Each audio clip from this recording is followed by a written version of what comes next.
Many people who graduate high school nowadays are ready to accept the next challenge of college. They will transition from being a kid to an adult.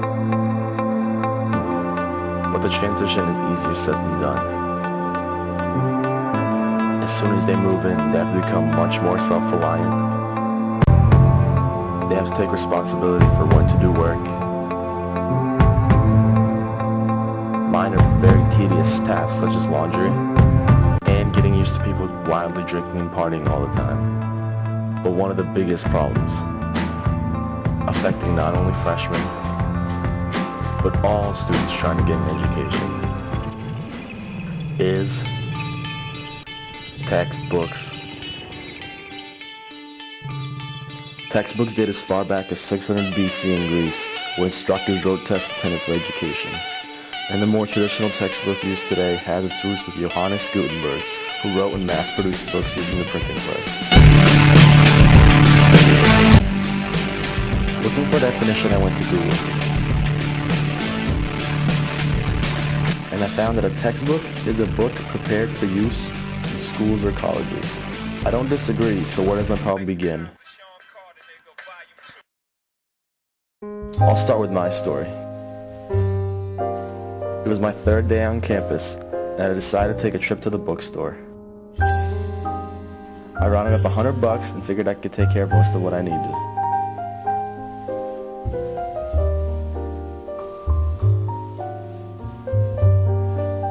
So I get there and I meet the bookstore lady.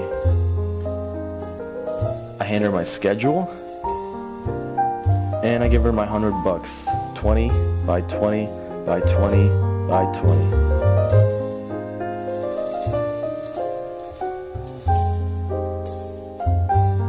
And to my surprise, I could only buy one book. So after giving her $100, I could only afford to get one book. I figured textbooks are more expensive because they're bigger than usual books and cost more to produce.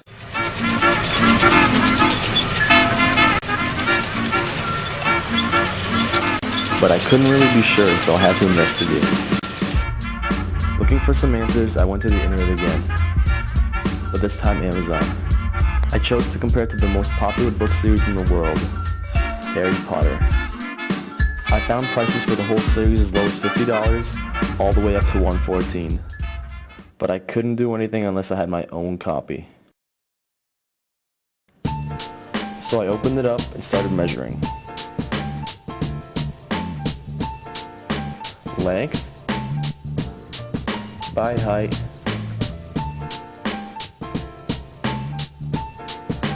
and just for added security, I counted every single page.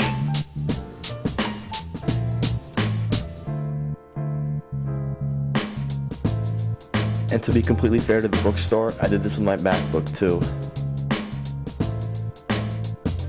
Measuring length and height,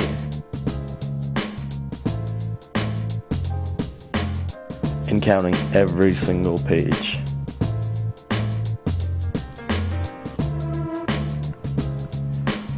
Now let's compare.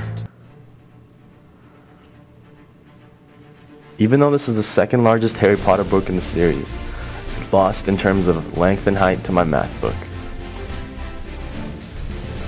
But it did have 17 more pages than my math book. Now let's do the math. In total, the 7th Harry Potter had 40,500 square inches of paper.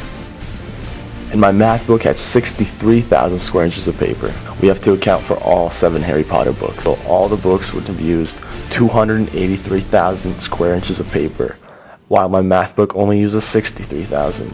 So even though they're in the same price range, the Harry Potter book series uses 4 times as much paper as my math book. Now why is that? The answer lies with the economic idea of supply and demand, where price and quantity have to be taken into account. But instead of comparing charts, I rather refer to the 1971 classic, Willy Wonka and the Chocolate Factory. We have to look at the Candyman as the supplier, and the children coming in every day as the demand. As long as both stay at an equal level, both parties will be happy. The Candyman will still stay in business,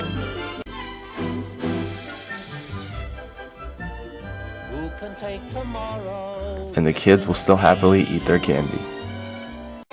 The only problem is that there are sometimes people who still can't afford it. But in the textbook market, we have a lot more Charlies. The publishers know we have to buy the books, so they set whatever price they want and make as much money as they want. Instead of the usual supply and demand, like in the candy store, it's forced demand because we have to buy the books. This leads to us losing a lot more money, and if we choose to not buy the book, our grades will suffer. But instead of hypotheticals, let's talk stats. Between 1986 and 2004, book prices have risen 186%. For the last 2 decades, textbook prices have increased in double the rate of inflation. A textbook costs 20% more in the US than in the UK.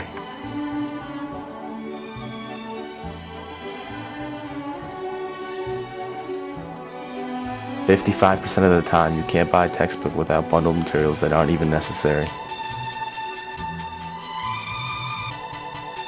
At state universities, textbooks comprise 25% of the cost of tuition. At community colleges, textbooks comprise 75% of the total cost of school.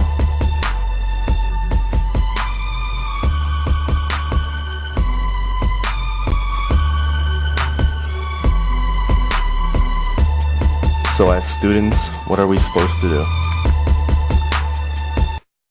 Well, we could organize rallies or go on strike.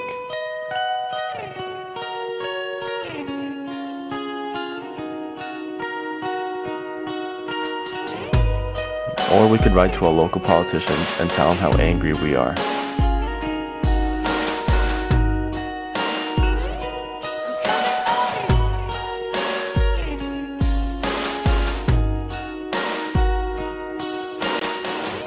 And if worse comes to worse, we can always get violent. But realistically, we can't just sit and do nothing. If something isn't done soon, the prices will continue to skyrocket, making students more and more poor.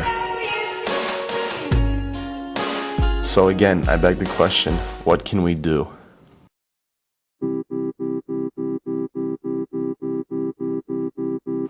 Although it may not seem like it, but we students have a lot of power.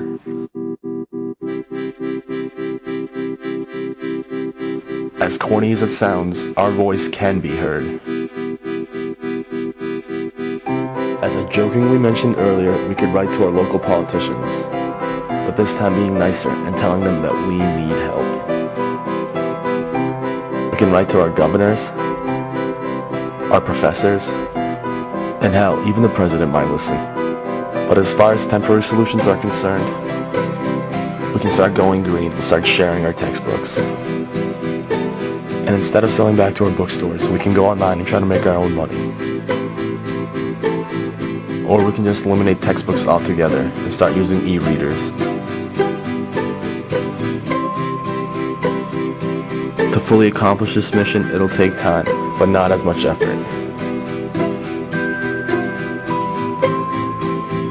We have to stand up for what we believe in when we see something wrong going on.